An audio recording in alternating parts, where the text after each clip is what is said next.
Növətdə Türkiye İstanbul Başakşehir komandasida top oynayotgan Senegallik futbol çolpani Dembaba Angliya BBC to'rining ziyoratini qabul qilganda Uyg'urlar haqida chaqiriq qildi. 35 yoshli futbolchi BBCning ziyoratini qabul qilganda dunyoning Uyg'ur musulmonlari uchrayotgan zulm va bostirishlarga sukut qilishini tanqid qildi. Hamda butun dunyoning Uyg'urlar uchun birlashishini umid qilaman. Dunyoning musulmonlar uchun birlashganini qachon ko'ramiz dedi. Dembaba yana Mas'ud O'zil Uyg'urlarni qo'llab uchur yo'llagandan keyin Xitoy ishxonasi va restoran zanjiri bo'lgan Arsenal komandasining futbolchisini qo'llamaganligini eslab o'tdi. O mundaq dedi.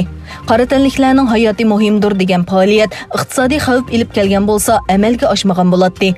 Arsenal bu harakatni qo'lladi, ammo Uyg'urlarga kelganda sukut qildi. Chunki iqtisodiy besim his qildi. Iqtisodiy manfaat bo'lganda ba'zi kishilar ko'zini yumib oladi. Pul insonlarning qimmat qarashidan muhim bo'lib qoldi. Meningcha klublar topchilarga bundaq ishlarga aralashmaslik uchun nurg'un besimlarni qilyotdi. Ammo adolatsizlikni o'z ko'zingiz bilan ko'rsangiz, qandoqsiga harakat qilmaysiz.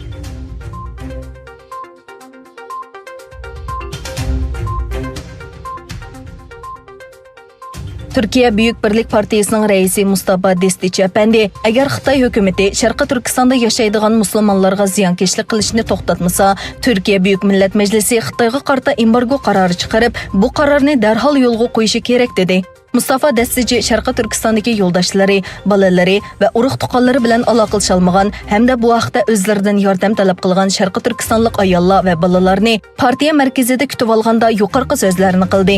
Destici'ni ziyorat qilgan Uyg'urlar Şərqi Türkistonda ishg'olchi Xitoy tarafidan yig'ilish lageri yoki turmaga qamalgan yaqinlari haqida ma'lumot berdi. Mustafa Destici Efendi mundaq dedi. Xitoyning ziyonkashligidan qochib davlatimizda panohlanayotgan Şərqi Türkistonda qarindoshlarimiz bosh shtabimizda bizni yo'qlab, erlari va bolalarining Şərqi Türkistondagi ahvollarini so'zlab berdi. Biz oxirgi nafsimizgacha bu ishning peshini qo'yib bermaymiz.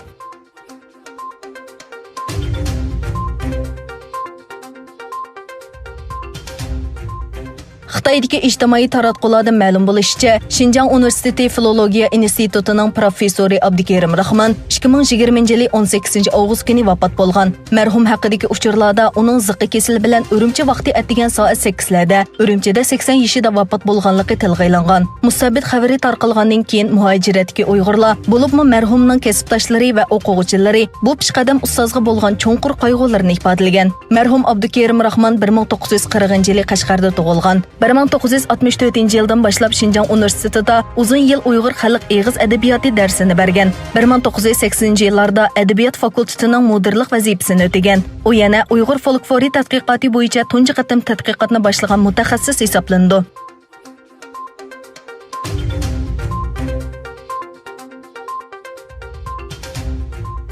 Xitoy davlat raisi Xi Jinpingning Xitoy Kompartiyasi ichida keng ko'lamlik qarshilikqa duch kelganligi, ammo partiya ichidagi intizom jazosi va cheriklik bilan ayblanishdan qo'rqib ko'pchilikning buni ifodalashga jur'at qila olmaydiganligi ilgari surildi. Muhofizat gezitining xabar qilishicha, yuqori darajalik amaldorlarni tarbiyalaydigan Beijingdagi Markaziy partiya maktabining sobiq professori Sayshiya Xi Jinpingni tanqid qilgan so'zlari sababli bu haftaning boshida partiyadan qo'g'lab chiqarilgan bo'lib, u partiyadan ayrilganligiga qo'shil ekanligini bildirgan va Xi Jinpingning Xitoyni halokat yo'liga boshlayotganligini aytgan. Partiyadan qo'g'langandan keyin Xitoydan ayrilgan Sayshiya Xi Jinpingning rahbarligidagi Xitoy Kommunistik partiyasi Xitoyning olg'a ilgarilishidagi kuch emas. U hatto Xitoyning olg'a ilgarilishiga Men ishonimanki, men partiyadan ayrilishni xohlaydigan birdan bir odam emas. Texim ko'p kishilar partiyadan chekinishni yoki istifa berishni xohlaydi dedi.